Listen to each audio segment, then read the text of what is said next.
नमस्कार दोस्तों, स्वागत है आपका हमारे चैनल पर। आज 18 दिसंबर की सबसे बड़ी खबर आज आपके लिए लेकर आए हैं देश और दुनिया की महत्वपूर्ण खबरें पूरी जानकारी के साथ। अगर आप अपडेट रहना चाहते हैं तो वीडियो को अंत तक देखें और चैनल। केरल के कन्नूर जिले के वेंदुत्तई में हुए बम विस्फोट में सीपीएम पार्टी का एक कार्यकर्ता गंभीर रूप से घायल हो गया। यह धमाका सीएम पिनारई विजयन के घर से लगभग 5 किलोमीटर दूर पर हुआ। केरल के कन्नूर जिले के पिनारई इलाके में मंगलवार को हुए बम धमाके से सनसनी फैल गई। वेंदुत्तई में बम बनाते समय हुए धमाके में एक सीपीआईएम कार्यकर्ता गंभीर रूप से घायल हो गया। घायल की पहचान विपिन राज के रूप में हुई है, जो एक सीपीआईएम कार्यकर्ता है और कथित तौर पर धमाके में उसके हाथ में गंभीर चोटें आई हैं। घटना सीएम आवास से महज कुछ किलोमीटर की दूरी पर हुआ, जिससे मामला और गंभीर हो गया। घटना के बाद घायल विपिन राज को कन्नूर के चाला में एक प्राइवेट अस्पताल में ले जाया गया, जहां उसका इलाज चल रहा है। केरल पुलिस ने पुष्टि की कि धमाके वाली जगह मुख्यमंत्री पिनारई विजयन के घर से लगभग 5 किलोमीटर दूर है। अधिकारियों ने बताया कि धमाके के कारणों का पता लगाने और यह जानने के लिए कि बम बनाने की गतिविधि में कोई और शामिल था या नहीं, एक विस्तृत जांच शुरू की गई है। कोहरे और प्रदूषण की डबल मार झेल रही देश की राजधानी दिल्ली का हाल इस वक्त बेहाल है। दिल्ली की हवा में लोगों का दम घुट रहा है। बीते कई दिनों से एयर क्वालिटी इंडेक्स AQI लगातार 400 के पार बना हुआ है। मंगलवार 16 दिसंबर को तेज हवाओं की वजह से प्रदूषण से थोड़ी राहत मिली। हालांकि दिल्ली की हवा अभी पूरी तरह साफ होने के आसार कम है। इस बीच दिल्ली के घने कोहरे ने हवाई सफर भी बिगाड़ दिया है। इसके चलते आज भी कई फ्लाइट्स कैंसिल हुई। सोमवार 15 दिसंबर को दिल्ली में AQI 427 दर्ज हुआ था, जो गंभीर श्रेणी में आता है। आज तेज हवाओं की वजह से इसमें थोड़ी कमी आई है और AQI 355 दर्ज किया गया है। केंद्रीय प्रदूषण नियंत्रण बोर्ड CPCB के मुताबिक सोमवार की तुलना में मंगलवार को 24 घंटे में AQI में 73 अंकों का सुधार आया है। प्रधानमंत्री नरेंद्र मोदी इन दिनों 3 देशों के विदेश दौरे पर हैं। वो पहले जॉर्डन और फिर अब इथोपिया पहुंच गए हैं। यहां प्रधानमंत्री को एक और सम्मान से नवाजा गया है। पीएम मोदी को इथोपिया के सर्वोच्च नागरिक सम्मान ग्रेट ऑनर निशान से सम्मानित किया गया। उन्होंने ये सम्मान भारत के 140 करोड़ लोगों को समर्पित किया। प्रधानमंत्री नरेंद्र मोदी को कई देश अपने सर्वोच्च नागरिक सम्मान से नवाज चुके हैं।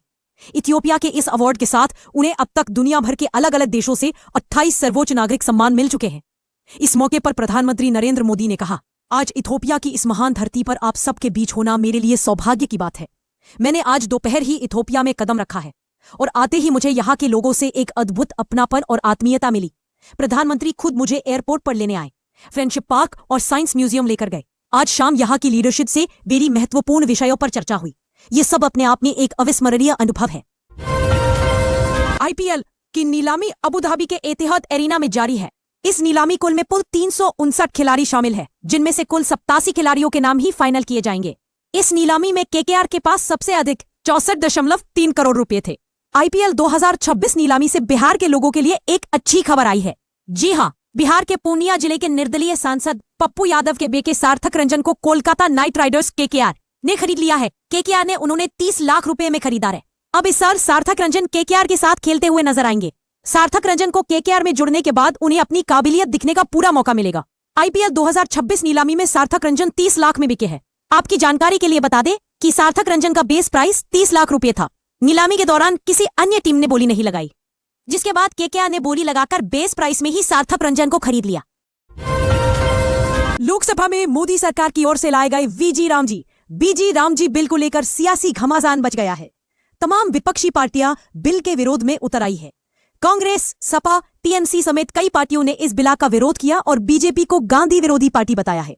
वहीं सरकार का कहना है कि यह नया कानून विकसित भारत 2047 के सपने को पूरा करने वाला एक आधुनिक ढांचा होगा। दरअसल VBG रामजी की फुल फॉर्म है विकसित भारत गारंटर फॉर रोजगार एंड आजीविका मिशन ग्रामीण है। बिल के जरिए महात्मा गांधी राष्ट्रीय ग्रामीण रोजगार गारंटी कानून MGNREGA की जगह नया कानून लाने की तैयारी में है। इसमें 125 दिन रोजगार की गारंटी होगी, जबकि मनरेगा में 100 दिन रोजगार की गारंटी होती थी। इसके अलावा बिल में राज्यों की भी हिस्सेदारी तय की जा रही है। इंडिगो ने मंगलवार रात को घने कोहरे वाली बुधवार सुबह के लिए एक ट्रैवल एडवाइजरी जारी की है, जिसमें उत्तर और पूर्वी भारत में कोहरे वाले सर्दियों के आसमान के कारण कम विजिबिलिटी और फ्लाइट मूवमेंट धीमा होने की उम्मीद है। एक्स पर शेयर किए गए एक पोस्ट में इंडिगो ने कहा, जैसे जैसे कोहरे वाले सर्दियों के आसमान के नीचे सुबह हो रही है, उत्तर और पूर्वी भारत के कुछ हिस्सों में कोहरे का अनुमान है, जिससे सुबह के शुरुआती घंटों में विजिबिलिटी कम हो सकती है और फ्लाइट मूवमेंट धीमा हो सकता है। सुरक्षा को ध्यान में रखते हुए कुछ फ्लाइट्स में देरी या बदलाव हो सकता है। अबू धाबी में 16 दिसंबर 2025 को हुई आईपीएल 2026 की नीलामी में ऑस्ट्रेलियाई ऑलराउंडर कैमरून ग्रीन ने सुर्खियां बटोरी। कोलकाता नाइट राइडर्स केकेआर ने उन्हें 25-20 करोड़ रुपए में खरीदकर आईपीएल इतिहास का सबसे महंगा विदेशी खिलाड़ी बना दिया। ये बोली राजस्थान रॉयल्स और चेन्नई सुपर किंग्स सीएसके के बीच तगड़ी टक्कर के बाद केकेआर के नाम रही। लेकिन हैरानी की बात यह है कि इतनी बड़ी बोली के बावजूद ग्रीन को आईपीएल 2026 सीजन में सिर्फ 18 करोड़ रुपए ही मिलेंगे। आखिर क्यों? राजस्थान रॉयल्स ने लगभग 13 करोड़ रुपए की बोली पर बोली लगाने से इनकार कर दिया, जबकि चेन्नई सुपर किंग्स ने बोली में शामिल होकर कीमत को 20 करोड़ रुपए से काफी ऊपर पहुंचा दिया। सीएसके ने 25 करोड़ रुपए की बोली लगाई, जिसके बाद केकेआर ने 25.20 करोड़ रुपए की बोली लगाकर कैमरून ग्रीन को अपनी टीम में कर लिया। चेन्नई सुपर किंग्स, सीएसके और रविंद्र जडेजा के फैंस के लिए एक बड़ी खबर है जो कई लोगों को झटका भी दे सकती है। ये झटका फैंस को आईपीएल 2026 के शुरू होने से काफी पहले ही लगा है।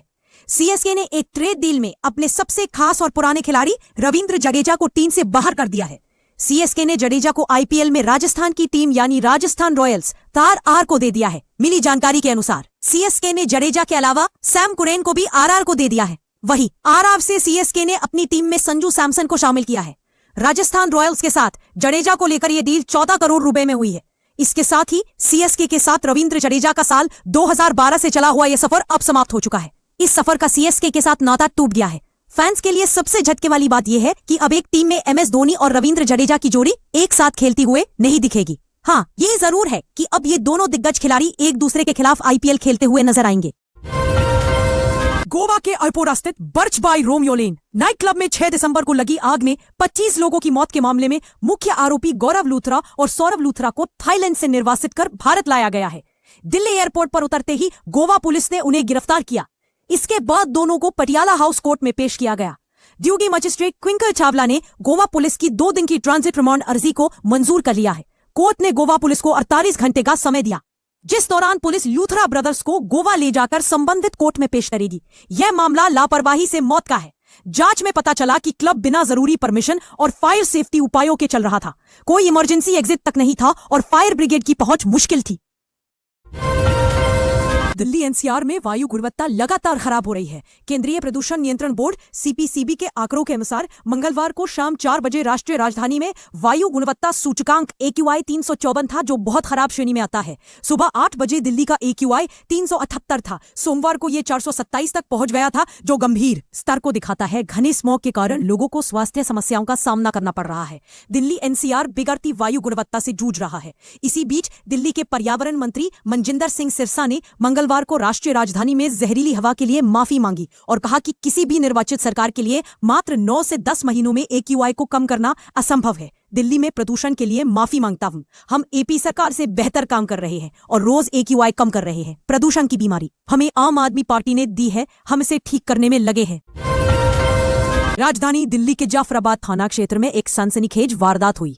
बीती रात 2 सगे भाइयों की गोली मारकर हत्या गई।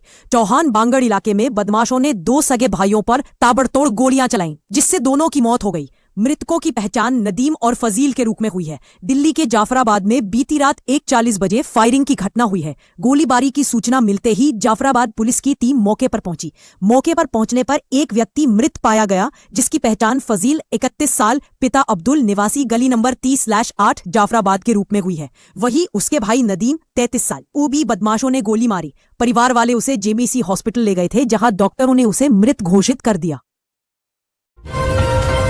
अंतर्राष्ट्रीय दबाव के बावजूद भारत और रूस की दोस्ती मजबूत हो रही है, जिससे अमेरिका चिढ़ा हुआ है। रूसी राष्ट्रपति पुतिन के भारत दौरे के दौरान पीएम मोदी संग उनकी कार वाली सेल्फी ने दुनिया भर में चर्चा हुई हो। इसे दिखाकर अमेरिकी सांसद ने ट्रंप प्रशासन को कोसना शुरू कर दिया। पुतिन के भारत दौरे से बेचैन ट्रंप ने पहले पीएम मोदी से फोन पर बातचीत की और अब इसके बाद एक बार फिर उनकी तारीफों के पुल बांधे हैं। इस बीच सवाल यही उठ रहा है कि क्या अब भारत पर लगाए गए एक्स्ट्रा टैरिफ पर भी अमेरिका यू टर्न ले रहा? दरअसल अमेरिकी राष्ट्रपति डोनाल्ड ट्रंप का भारत को लेकर कई बार तल्ख रवैया देखने मिला। वो रूसी तेल खरीदने की वजह से भारत से नाराज रहते हैं और इसके लिए 25% एक्स्ट्रा टैरिफ भी लगाया। अमेरिका के कुल 50% के लगाए गए भारी भरकम टैरिफ के बावजूद भारत झुका नहीं। कलर्स पर आने वाली शो लेफ्टरशिप सीजन 3 में हाल ही में कपिल शर्मा अपनी फिल्म किस किस को प्यार करूं 2 को प्रमोट करते नजर आए। कपिल के साथ पारुल गुलाटी, आयशा खान, त्रिथा चौधरी और वरीना हुसैन भी उस एपिसोड में नजर आए। अपने ह्यूमर से लोगों को गुदगुदाने वाली कॉमेडियन भारती सिंह ने इस एपिसोड में कुछ ऐसा कह दिया जिस पर बवाल खड़ा हो गया। एक्ट्रेस आयशा खान पर किए गए एक कमेंट पर लोगों ने कॉमेडियन को ट्रोल करना शुरू कर दिया। दरअसल एपिसोड में भारती सिंह ने आयशा खान की बॉडी को लेकर एक कमेंट किया तो लोगों को जरा भी पसंद नहीं आया और वो इसके लिए उन्हें खरी खोटी सुनाने लगे। कई लोगों ने कहा कि उनका कमेंट फनी बिल्कुल नहीं था। बिग बॉस OTT 3 की कंटेस्टेंट और नागिन 6 की एक्ट्रेस पौलमी दास की मां मनीषा दास का निधन हो गया है। वह लंबे समय से गंभीर बीमारी से जूझ रही थी। उनकी मां ने अब दुनिया से अलविदा कह दिया है। परिवार ने भावुक शब्दों में अपने दुख और मां की संघर्षपूर्ण जर्नी को शेयर किया है। इंडियन प्रीमियर लीग IPL की मिनी नीलामी अबू धाबी में शुरू हो गई है। कोलकाता नाइट राइडर्स के साथ साथ चेन्नई सुपर किंग्स भी खिलाड़ियों के ऊपर खूब पैसा लूटा रहा है। CSK ने 2 अनकैप्ड भारतीय खिलाड़ी को 14.20 करोड़ में खरीदा है। उत्तर प्रदेश के मथुरा में यमुना एक्सप्रेसवे पर घने कोहरे की वजह से हुए भयावह हादसे में 13 लोगों ने अपनी जान गंवा दी है, जबकि करीब 70 लोग घायल भी हुए। CM योगी आदित्यनाथ ने दर्दनाक हादसे पर दुख जताते हुए मृतकों के परिजनों और घायलों के लिए मुआवजे का ऐलान किया है। इससे अलावा PM मोदी की तरफ से भी पीड़ितों के लिए मुआवजे की घोषणा की जा चुकी है। हादसा सोमवार 16 दिसंबर को तड़के 3:33 बजे हुआ। एक्सप्रेसवे पर घने कोहरे की वजह से 7 बसों और 3 कारों में भीषण भिड़ंत हो गई। टक्कर इतनी जोरदार थी कि कई वाहनों में आग भी लग गई और हादसे में लोग जिंदा जल गए। Ranveer Singh starrer spy thriller film धुरंधर बॉक्स ऑफिस पर कब्जा जमाए हुए है। तकरीबन 250 करोड़ के बजट वाली फिल्म ने हर तरफ हंगामा मचा रखा है। धुरंधर की आंधी के बीच कॉमेडियन कपिल शर्मा 10 सालों बाद अपनी हिट फिल्म किस किस को प्यार करूं का सीक्वल लेकर आए। अब कॉमेडी किंग की ये फिल्म थिएटर में कैसा परफॉर्म कर रही है, चलिए बताते हैं। कपिल शर्मा की फिल्म किस किस को प्यार करूं 2 ने जब 12 दिसंबर को सिनेमाघरों में दस्तक दी थी, तब रणवीर सिंह और अक्षय खन्ना की धुरंधर पहले ही तबाही मचा रही थी। ऐसे में KKPK 2 के कलेक्शन पर बड़ा असर देखने को मिल रहा है। मथुरा में मंगलवार देर रात भयानक सड़क हादसा हुआ है। कोहरे के चलते विजिबिलिटी इतनी कम रही कि यमुना एक्सप्रेसवे पर कई बसें और कारें आपस में टकरा गई। धुंध के कारण हादसे की चपेट में आए वाहनों से धुआं निकलने लगा। देखते ही देखते उनमें आग लग गई। SP के मुताबिक 7 बस और 3 कारों में भीषण टक्कर हुई। हादसे में अब तक जिंदा जलने से 4 लोगों की मौत हो चुकी है, जबकि 25 लोग जख्मी हुए हैं। सभी को अस्पताल में भर्ती कराया गया है। इंडियन प्रीमियर लीग IPL की नीलामी अबू धाबी के एतिहाद एरिना में शुरू हो गई है। नीलामी में पहले 350 खिलाड़ी थे, लेकिन बाद में 19 और खिलाड़ियों के नाम इस लिस्ट में ऐड किए गए। IPL 2026 नीलामी से कुल 77 खिलाड़ियों का नाम ही फाइनल किए जाएंगे। इस ऑक्शन में Quinton de Kock, Matheesha Pathirana, Jonny Bairstow और लियम लिविंगस्टोन जैसे धाकड़ खिलाड़ी मौजूद हैं। हालांकि IPL सीजन 2024 में 11.50 करोड़ में बिकने वाले लियम लिविंगस्टोन IPL 2026 नीलामी में अनसोल्ड रहे हैं। वहीं इस साल ऑस्ट्रेलिया के धाकड़ खिलाड़ी कैमरून ग्रीन को कोलकाता नाइट राइडर्स ने 25.20 करोड़ में खरीदा है। बॉलीवुड एक्ट्रेस अनुष्का शर्मा और उनके पति क्रिकेटर विराट कोहली एक बार फिर वृंदावन में प्रेमानंद जी महाराज के दर्शन के लिए पहुंचे। दोनों अक्सर महाराज जी से मिलने आते रहते हैं और इस बार भी उनकी मुलाकात का वीडियो सोशल मीडिया पर तेजी से वायरल हो रहा है। वीडियो में देखा जा सकता है कि अनुष्का और विराट जमीन पर बैठकर हाथ जोड़कर बड़े ही विनम्र भाव से प्रेमानंद जी की बातें सुन रहे हैं। विदेश मंत्री S जयशंकर ने बुधवार को प्रधानमंत्री नरेंद्र मोदी को इथोपिया द्वारा ग्रेट ऑनर निशान ऑफ इथोपिया दिए जाने को एक ऐतिहासिक अवसर बताया। उन्होंने इस सम्मान को इथोपिया के विकास में भारत के योगदान और दोनों देशों के साझा मूल्यों के साथ साथ ग्लोबल साउथ के प्रति PM मोदी की प्रतिबद्धता की पहचान बताया। वह इजराइल की 2 दिवसीय यात्रा पर यरूशलेम में है। प्रधानमंत्री नरेंद्र मोदी जॉर्डन का दौरा करने के बाद अब इथोपिया पहुंच गए हैं। यहाँ इथियोपिया के PM अबी अहमद अली खुद उन्हें एयरपोर्ट पहुंचे। इसके बाद अहमद अली खुद कार चलाकर प्रधानमंत्री मोदी को होटल लेकर गए और रास्ते में उन्हें साइंस म्यूजियम और मैत्री पार्क दिखाया। दोनों नेताओं ने द्विपक्षीय बैठक भी की, जिसमें इथियोपिया के प्रधानमंत्री अहमद अली ने PM मोदी की सोच की तारीफ की। प्रधानमंत्री नरेंद्र मोदी 3 देशों के दौरे पर है, जिसकी शुरुआत जॉर्डन से हुई। 15 से 16 दिसंबर को वो जॉर्डन में रहे और इसके बाद अब वहां से इथियोपिया पहुंच गए हैं। यह उनका पहला इथियोपिया का दौरा है। इसके बाद वो ओमान भी जाएंगे। बिहार के मुख्यमंत्री नीतीश कुमार का एक महिला डॉक्टर के चेहरे से हिजाब खींचने का मामला तूल पकड़ता जा रहा है। सार्वजनिक मंच पर CM नीतीश के इस व्यवहार को लेकर विपक्ष हमलावर है। विपक्ष मुख्यमंत्री की मानसिक स्थिति पर सवाल खड़े कर रही है। वहीं जेडीयू के मंत्री नीतीश का बचाव करते नजर आ रहे हैं। अब सपा सांसद इकरा हसन ने पूरे विवाद पर प्रतिक्रिया दी है। उन्होंने कहा कि कोई भी कारण हो यह स्वीकार्य नहीं है। राष्ट्रीय जनता दल आरजेडी ने नीतीश कुमार का एक वीडियो एक्स पर शेयर किया है। वीडियो पटना के कार्यक्रम का है, जहां आयुष डॉक्टरों को नियुक्ति पत्र बांटा जा रहा था। जब एक महिला मुस्लिम डॉक्टर को नियुक्ति पत्र देने की बारी आई तो नीतीश कुमार ने उसकी पहचान की पुष्टि के लिए हिजाब हटाने को कहा। वीडियो फुटेज में साफ दिखाई दे रहा है कि नीतीश ने खुद ही महिला के चेहरे से हिजाब को हटाने की कोशिश की। वीडियो वायरल होने के बाद मामले ने तूल पकड़ लिया है। दिल्ली सरकार ने सोमवार को घोषणा की कि राष्ट्रीय राजधानी में सभी स्कूलों को क्लास 5 तक के बच्चों के लिए हाइब्रिड व्यवस्था बंद करनी होगी और उन्हें पूरी तरह से ऑनलाइन पढ़ाना होगा। शिक्षा निदेशालय ने सोमवार को एक आधिकारिक सर्कुलर जारी कर नर्सरी से क्लास 5 तक ऑनलाइन क्लास अनिवार्य कर दी, जिसका कारण हवा की गुणवत्ता है, जो गंभीर श्रेणी में बनी हुई है। सर्कुलर के अनुसार इन क्लास के लिए फिजिकल क्लास अगले आदेश तक बंद रहेंगी, जबकि क्लास 6 से 9 और क्लास 11 की क्लास पहले से लागू हाइब्रिड मॉडल के तहत जारी रहेंगी। इन छात्रों के पास जब संभव होगा तो स्कूल में व्यक्तिगत रूप से आने का विकल्प होगा और उनके पास ऑनलाइन क्लास में शामिल होने का विकल्प भी होगा।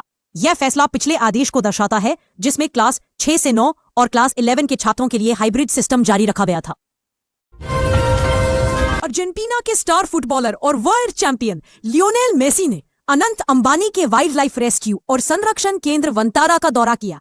इस दौरान की खास झलकियां सामने आई है। वंतारा में लियोनेल मेसी का स्वागत भारतीय परंपरानुसार हुआ। इस दौरान मेसी ने मंदिर में पूजा अर्चना की। उनके माथे पर तिलक और हाथ में आरती का थाल नजर आया। मेसी अम्बे माता पूजा, गणेश पूजा, हनुमान पूजा और शिव अभिषेक में शामिल हुए। स्टार फुटबॉलर ने अनंत अंबानी और उनकी पत्नी राधिका अंबानी के साथ मत्था टेक भगवान का आशीर्वाद लिया।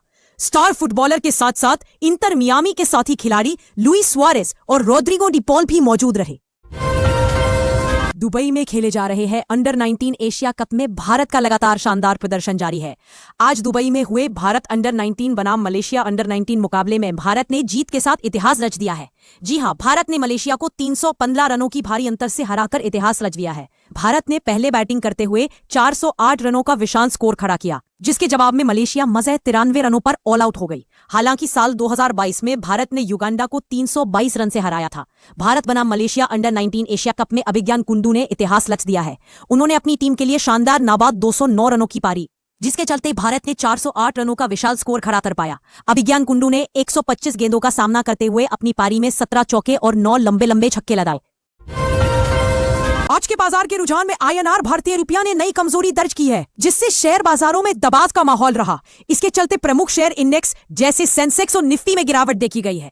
ऐसे समय में निवेशकों में बेचैनी बनी हुई है और घरेलू मुद्रा के कमजोर होने का प्रभाव वस्तुओं के आयात निर्यात पर पड़ सकता है। बाजार विश्लेषण में आज कुछ प्रमुख स्टॉक्स पर रोचक गतिविधियां भी देखे गए हैं और विशेषज्ञ निवेशकों को अलर्ट कर रहे हैं कि आर्थिक संकेतों की दिशा पर ध्यान दें। तो दोस्तों, ये थी हमारी ताजा खबरों की अपडेट। अगर आपको ये वीडियो पसंद आया हो तो इसे लाइक और शेयर करें और हमारे चैनल को सब्सक्राइब करना न भूलें।